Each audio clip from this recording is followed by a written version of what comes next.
Mahmood Mubarak, expert in all household chores. हाय अल्लाह, कितनी महंगाई आ गई है। पैसे निकालो जल्दी से, इतनी सारी शॉपिंग लिस्ट है। अरे धूप निकल गई, जल्दी से कपड़े सुखा दो। 3 दिन से बारिश आ रही थी, परेशान हो गई। सारे कपड़े नहीं सूख रहे, इतने कपड़े मैले करते हैं ना ये बच्चे।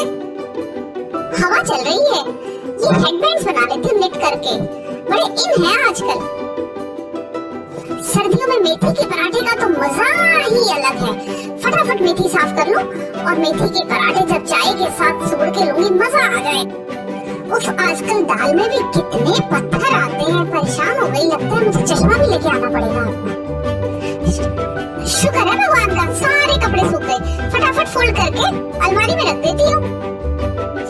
और अब्बा मेरे, इन घर वालों से लेजीनेस भगा दो, कुछ तो खुद काम करें। सारे काम मुझ अकेली छोटी सी प्यारी सी नन्ही सी जान को करने पड़ते हैं।